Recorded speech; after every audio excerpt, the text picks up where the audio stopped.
হুমায়ূন আহমেদের লেখাকে আহমদ ছফা তুলনা করেছিলেন চানাচুরের সাথে। খেতে মজা, কিন্তু পেট ভরে না। হুমায়ূন আজাদ ছিলেন আরও কঠিন।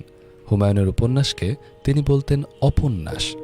শুধু এই দুজনই কেন, বাংলাদেশের বেশিরভাগ বুদ্ধিজীবীর রায় ছিল হুমায়ূনের লেখায় গভীরতা নেই, এই লেখা টিকবে না।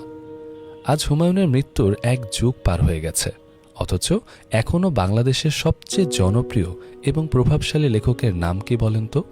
হুমায়ূন আহমেদ। এখন আপনি দাবি করতেই পারেন যে আপনার উপর হুমায়ূনের কোনো প্রভাব নেই, অথচ অ্যানিভার্সারিতে প্রেমিকাকে গিফট করার জন্য কোন রঙের শাড়িটা আপনি সবার আগে হাতে তুলে নেন? নীল, তাই তো?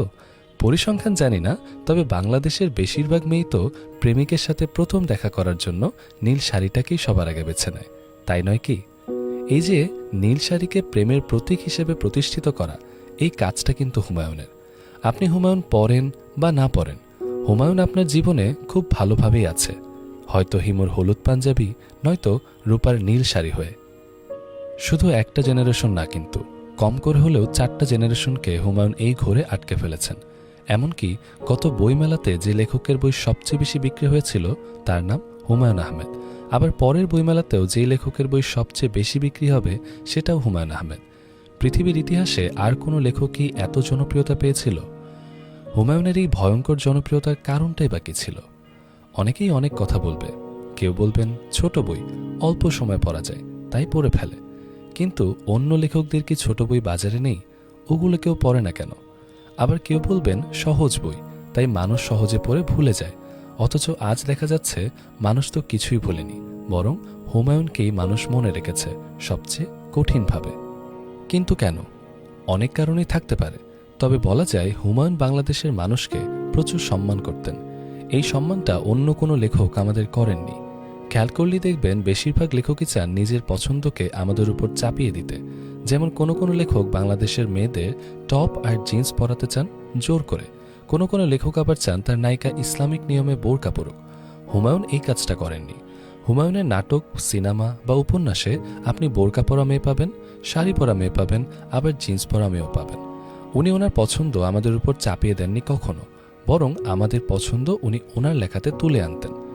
জাফর ইকবালের বইতে দাড়ি টুপিওয়ালা মানুষ মানেই রাজাকার, মৌলবাদী, অথচ হুমায়ূনের জ্যোৎস্না ও জননীর গল্পে দেখেন দাড়িওয়ালা একজন ইমামকে তিনি মুক্তিযুদ্ধের পক্ষের চরিত্রে চিত্রিত করেছেন।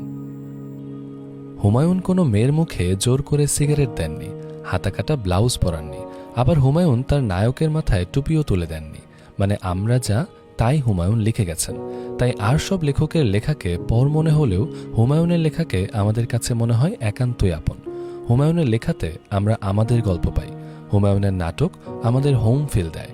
তাই তো আজও এখনও কোনো বই পড়তে ভালো না লাগলে আমরা হুমায়ূনের বই খুলে বসি, আমাদের পড়তে ভালো লাগে।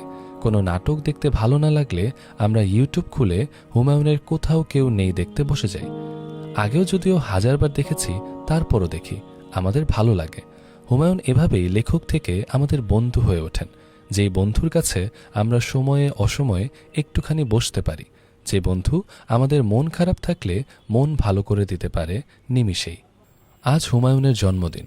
আজ থেকে ৭৭ বছর আগে তিনি জন্মেছিলেন, মানে বেঁচে থাকলে আজ হুমায়ূনের বয়স হতো ৭৭ বছর। অথচ এই ৭৭ বছর বয়সেও মানুষটা এই জেনারেশনের কত ভালো বন্ধু হয়ে বসে আছেন। হুমায়ূন ছাড়া জেনজির নাটক দেখা হয় না, মিম দেখা হয় না, এমনকি হুমায়ূন ছাড়া আমরা প্রেম পর্যন্ত করতে পারি না। কে জানে, হয়তো আমাদের ছেলেমেয়েদের সময়ে প্রেমের সংজ্ঞা বদলে যাবে। বদলাবে না শুধু প্রেমিকার গায়ে নীল শাড়িটা, হয়তো আমাদের পরের জেনারেশনের ছেলেরাও চাইবে তাদের রূপার মতো একটা প্রেমিকা হোক, যেমন করে আমাদের বাবারা চাইতো, যেমন করে আমরা চাই। আমাদের বুদ্ধিজীবীরা বলেছিল হুমায়ূন চানাচুর হবেন, অপন্যাস হবেন, হারিয়ে যাবেন। আজ তারা হারিয়ে গেছেন, হুমায়ূন থেকে গেছেন বন্ধু হয়ে, প্রিয়জন হয়ে, আপনজন হয়ে। শুভ জন্মদিন গল্পের জাদুকর।